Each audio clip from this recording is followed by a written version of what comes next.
let me tell you that I had no intention of following that. One day I'm going to learn to listen to my elders. One day. All right. So, I am Takesha Michelle, and today I stand before you as a product of me, my evolution. All right? So, we're going to start this message a little easy, and then we get to the end, it's going to be a little rough. So come on, go with me. So, this all began with what I call a fall from grace. And at the very least, that's how I perceived it. Today I'm going to expose my issues that led me to have to pick up my pieces. Then I'm going to give you a charge to enhance or improve your evolution. My scripture for today is Galatians chapter 5, verse 4, and it reads, "You have become estranged from Christ. You who attempt to be justified by law, you have fallen from grace." I didn't know about this scripture, y'all, when I was 16 years old and found out that I was pregnant, y'all. That was a bad word to say. I used to say I was with child. That's what I said. I told someone this information just the other day, and she looked at me the same way. The law. She looked at me with the look on her face like my coaches looked at me, like the truancy officer looked at me. He was also the sponsor of our club, and even the way my biological and my stepfather looked at me. Those looks were the law at that time. They made me actually feel as though I'd fallen from the pedestal that I'd been placed upon. Y'all, I was being positioned to get a softball scholarship. I had been selected to be Miss Teen Illinois. All these great things are happening. I'm an honor student. I'm in the honors program. I'm a club sponsor. I'm all of these things. Those were my pieces. The fall from grace, as I understand it now, became even more apparent when friends of my family told my parents, "I'll marry her so that her name will not be dishonored." My parents, they even offered to raise my child as my sibling. This was all to protect me. Y'all know, these were things that back in the day, people used to get sent down south. I'm from Chicagoland. I don't know where people down south went, but for us, people were sent down south when they got pregnant and they had to go away. I don't know what happened down south.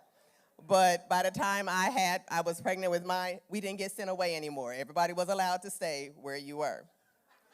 So I declined all the offers, but I have always remembered what my parents told me. They said, "We will not allow this one mistake, not this one mistake, to ruin the rest of your life." Now, they did clarify they were not calling my child a mistake, of course, just the actions that I had committed. That statement and everything that followed made me more determined to take good care of my child and become successful. Y'all know, being an honor student, we had to take an extra class at 7 o'clock in the morning, okay? So with that, but I had to take my child to the sitter that was 20 minutes across town, even though my school was only 7-minute drive from my house. That was really bad. And then, I had a little job, right? So I made money.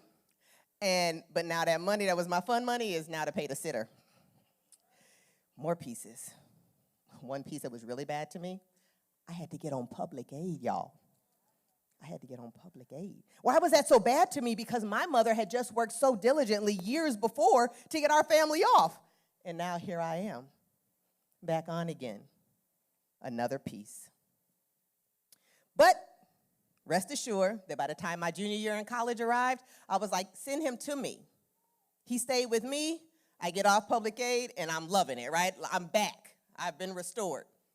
Let me tell you, so when my son was little, though, I used to read to him all the time. I read to that boy so much that he was reading the stories back to me. At the very least, I thought he was reading it back to me. My mom was like, he just knows what you said the last time. Stop it. We spoke so very intelligibly to him that this child, when he was 2, my high school, he was my high school principal, but I was in college. He called my house to leave a message for my parents. Guess who answered the phone? My 2-year-old. This very decorated and intelligent man left a message with my 2-year-old. This is how well my child spoke. And my mom would say to me, girl, let that boy get dirty. My child? Oh, no. Because I had a vision of what other people's kids look like. Girls who would be all fly, they'd be out there, hi, and their kid's face just nasty. I was like, oh, no, not mine. We will not do that. And then I thought maybe all of these things would make him perfect. He wasn't. He got lots of whoopings, understand that. I thunked that kid a lot. But life has gone on. He knew that he could talk to me. He could ask questions. People would say, he talking back? No, he could ask me questions, because guess what my mom allowed us to do? Ask questions. So that's what I allowed him to do. There was even a time when he was in school and his teacher was telling me, you know what? He's not turning in homework. He's got all these bad grades. We did the homework. I know we did the homework. I went in to find out that he was taking the work to school, put it in his desk. Y'all remember when we had books? Y'all remember back in the day when we had books? Y'all remember that? Good, yes. So he had books, and what he was doing was putting his work in the desk, and then he put his book in and pushed the book in. I went in several months later because I can't believe that all of the work that we've been doing, that it's just nowhere. I pulled all the books out and I look in. He got months' worth of papers smooshed to the back of his desk. She didn't look for it. What if I was too frustrated? What if my pieces had never been picked up? And I just fussed him out and read him up and down and just discarded him because he didn't do what I told him to do. What if? Now, have you all ever heard about anybody raise your hand, have you heard about the lady who, her son was in the 12th grade and she's probably all excited, my baby, he gonna graduate. Then they called her and told her, oh, by the way, he's only got enough credits to be maybe a freshman. He hadn't even been here. Anybody heard that story? You heard about that? Yeah, kind of ridiculous, huh? So, as you think about that, would you say that you're more like that mom or more like this mom? Whether you're a mom like her or a mom like me, maybe you too have ever felt like you have fallen from grace. I don't have time to teach on this, but I will suffice it to say, like Elder Jackie said, broken crayons do still color. The color may sometimes appear dull occasionally, or too dark from time to time. You know, the broken part, when you draw on it, it's like a straight line and it's real dark and heavy because things are going, it's a little stressful, right? But it still does what it was set to do. And with that today, I want to charge you to pick up the pieces. Whatever the law that happened to be, real or imagined, that shined a light on your problems, know that grace, God's grace, fixes the problems. John 1:16-17 says, and of his fullness we have received, and grace for grace. For the law was given through Moses, but grace and truth came through Jesus Christ. Y'all be advised also that 2 Corinthians 12:9 says that his strength is made perfect in our weakness.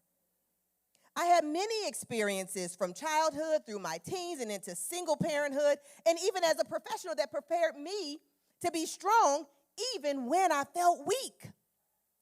I was having my second child before I ever figured out that God's grace was sufficient for me. I can't even tell y'all the number of times I just wanted to disappear, but that's for another day. I am a mom, making mistakes, seeking opportunities, and motivating my children. Y'all, in 28 years as an educator, I have met many moms who act as though they are strong, not acknowledging or accepting the things that made them weak. They are actually making mistakes. They are operationalizing nothing, meaning they're making no plans. And they keep making more children with men just to make themselves feel.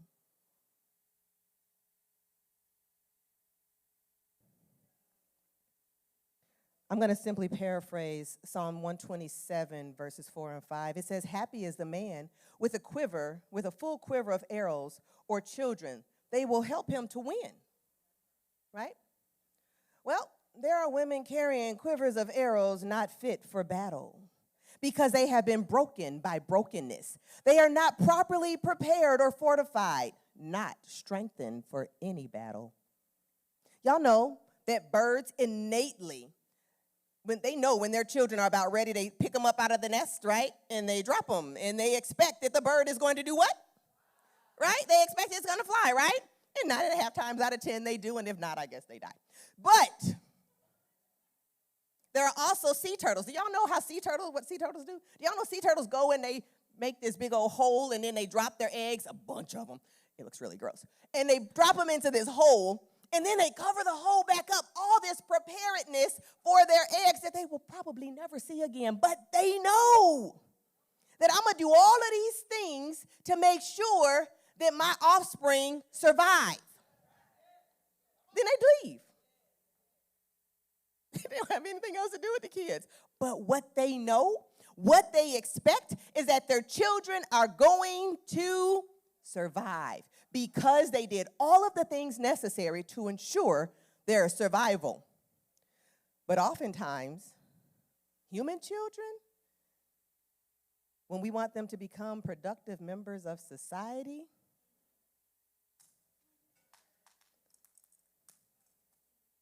this is what we get oftentimes.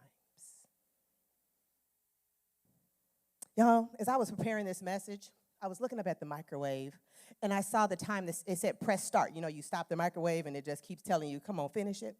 It just kept saying press start, press start, press start. How many of you have a child or children that need you to press start?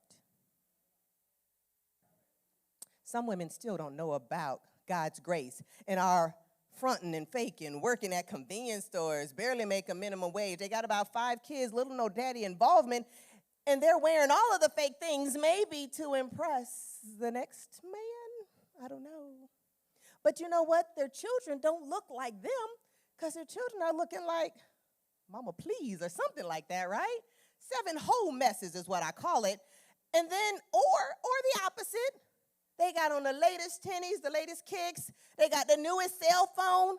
And the parent didn't even know how to manage what's on the cell phone. I'm going to tell you what Lex said last week. There's an app for that. Talk to me about it. All right. So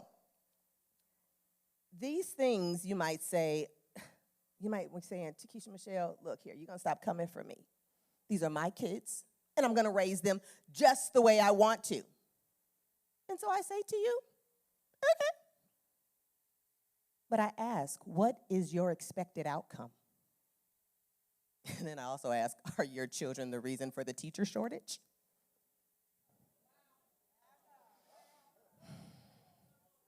The following questions indicate that you might have pieces to pick up. How often do you or did you communicate with your child or children's teachers? How often did you help with homework, read to, or work with your children? How often do you have arguments or inappropriate conversations in their presence? How often do you curse them out? How often do they meet different men and possibly acquire an additional sibling from at least one of them before here they disappear? How often were you too sleepy for them and you had no structures or strategies in place for them to be successful as you slept? That's possible. How often, oh no, how come you don't know that your child can't read well? They can't add or subtract. How come you don't know. But you're still buying them the newest kicks and the newest cell phones. How often did you put them in situations and then tell them they could not speak of them? Mom, it is probably time for you to pick up the pieces. And I say, start with yourself. Identify your feelings and mistakes that may have come from them. Make a plan to get help for you and your children. Actively implement all that you learn, and your new strength, use your new strength to pick up the pieces to go to battle for the success of you and your children. You are mom. You are making mistakes, searching for opportunities, and motivating your children.